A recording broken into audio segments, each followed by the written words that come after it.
Je m'appelle Léo Claus, je suis le coordinateur de l'équipe de la CIMAD. On est 4 salariés à travailler à l'aide à l'exercice des droits des personnes retenues au centre de rétention de Cornebarieux pour la CIMAD. Quoi vous dire sur la situation en ce moment? Un premier confinement où un principe de raison avait fait que beaucoup de magistrats avaient libéré un grand nombre des personnes parce que, comme ça l'est toujours actuellement, énormément de frontières de pays extérieurs à l'Union européenne étaient fermées. Donc il y avait une grande vague de libération, on va dire, au compte-gouttes. Ils n'ont pas ouvert les portes du jour au lendemain, mais au compte-gouttes, les gens étaient sortis chaque fois qu'ils comparaissaient devant les magistrats. Deuxième confinement, les choses ont radicalement changé. Les mesures à l'intérieur du centre sont maintenant quasiment nulles, on va dire. Effectivement, les gens sont censés mettre un masque lorsqu'ils sortent des secteurs et qu'ils sortent de leurs cellules pour aller chercher à la machine à café un café, mais ils enlèvent le masque immédiatement en rentrant en secteur et ils sont à plusieurs par chambre. Ce qu'on peut comprendre, parce que de toute façon, à l'intérieur des secteurs, des centres de rétention, ce sont des secteurs dans lesquels il n'y a quasiment rien à faire, aucune activité ni culturelle, ni sportive, ni quoi que ce soit, il n'y a rien. Il y a un poste de télé par secteur pour 26 personnes, donc ils n'ont même pas la télécommande leur permettant de changer le programme. Donc franchement, il n'y a absolument rien à faire. Donc comment leur reprocher dans ces cas-là de se grouper à plusieurs par chambre, s'asseoir sur un lit et discuter? C'est tout ce qu'ils ont à faire. Donc on voit l'inefficacité du système au niveau sanitaire. Et depuis le deuxième confinement, le CRA se remplit et on continue de maintenir des personnes alors que les frontières sont fermées.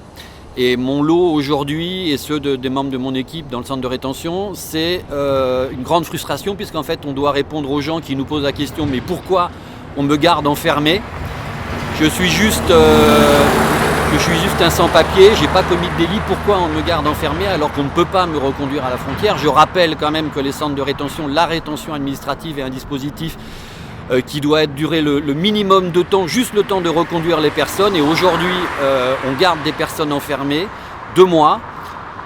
Là, hier, des personnes sont passées devant le juge pour être prolongées un 3e mois, alors qu'on n'a aucune visibilité sur l'ouverture des frontières à court terme. Donc c'est vraiment une double peine de privation de liberté pour ces personnes, n'ont pas de papier et en plus on les maintient dans un centre de façon totalement absurde. Et moi je ne sais pas répondre à ces personnes pourquoi, à part dire que c'est finalement peut-être une volonté électoraliste. Enfin, il s'agit de flatter une certaine population pour leur dire: vous voyez, les étrangers, on les laisse pas dans la rue, on les enferme dans des centres. Mais c'est tout, sinon j'ai pas d'autres réponses à leur apporter.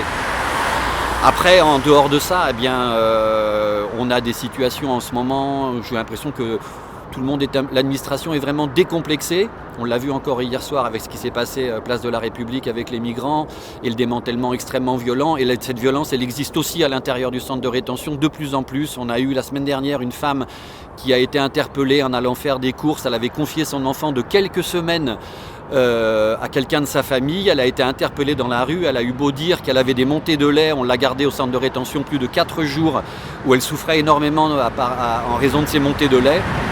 Pour un enfant qui avait quelques semaines, on a actuellement, au moment où je vous parle, là, une femme en rétention qui est enceinte de 6 mois, qui a déjà été emmenée 2 fois à l'hôpital parce qu'elle a des saignements. On lui a même pas fait l'échographie réglementaire du 5e mois. On l'a dit qu'elle le ferait en sortant et on la maintient en rétention alors qu'en fait on n'a aucun espoir de reconduire cette personne puisqu'elle est apatride.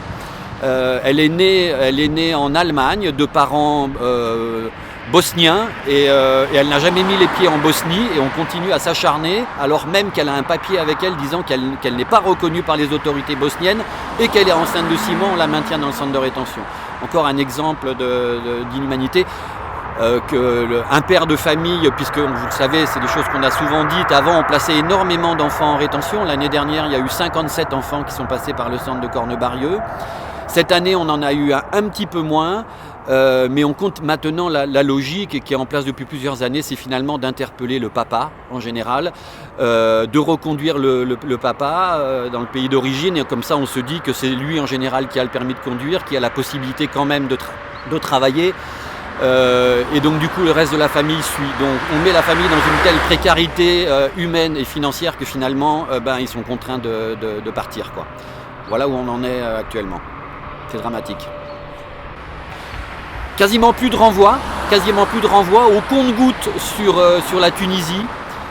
Quelques renvois sur la Tunisie et sinon aujourd'hui on avait des Albanais dans le centre de rétention, 7 personnes, 7 jeunes étudiants qui essayaient de franchir la Manche pour aller en Angleterre, avaient été interpellés par les douanes anglaises et finalement avaient été amenés au centre de rétention. Ça fait quasiment un mois qu'ils étaient ici. Eux aussi disaient on nous libère, hein, si on ne peut pas passer, tant pis, on rentre en Albanie. Et finalement, ils ont été acheminés ce week-end sur le centre de rétention de Lille où un charter, un vol groupé, comme dit l'administration, à destination de Tirana, a été affrété. Ça coûte une fortune. Ils ont été renvoyés sur l'île par la route. Donc vous comptez qu'en termes financiers c'est énorme. Il faut 2 fonctionnaires de police par personne acheminée. Donc là ils étaient 7, ça fait 14 fonctionnaires de police, plus un chauffeur. Enfin bon, ça coûte les yeux de la tête financièrement, humainement aussi. Et il y a un charter qui va partir de Lille aujourd'hui. Ils ont fait le ramassage de tous les Albanais qu'ils ont trouvés dans tous les centres de rétention de France et ils font un vol groupé pour Tirana. Chaque fois qu'on peut, nous, on médiatise effectivement un maximum et on fait des communiqués de presse par rapport à ça. Mais là, on a vraiment l'impression que c'est des coups de pied dans l'eau parce qu'en fait, même ce qu'on appelle la presse, ils disent « Ah, encore les migrants ». Ben oui, toujours les migrants et je crois qu'on n'est pas prêt de s'arrêter parce qu'effectivement, après, ce que peut faire le citoyen ordinaire, c'est militer auprès des RESF, auprès de la CIMAD, auprès de tous ceux qui se bougent depuis des années pour ça. J'ai quand même l'impression qu'on est beaucoup plus visible qu'avant, que ce soit RESF, la CIMAD, Emmaüs, notre parole commence à être entendue par les citoyens parce que l'administration, elle, ne nous entend pas de toute façon.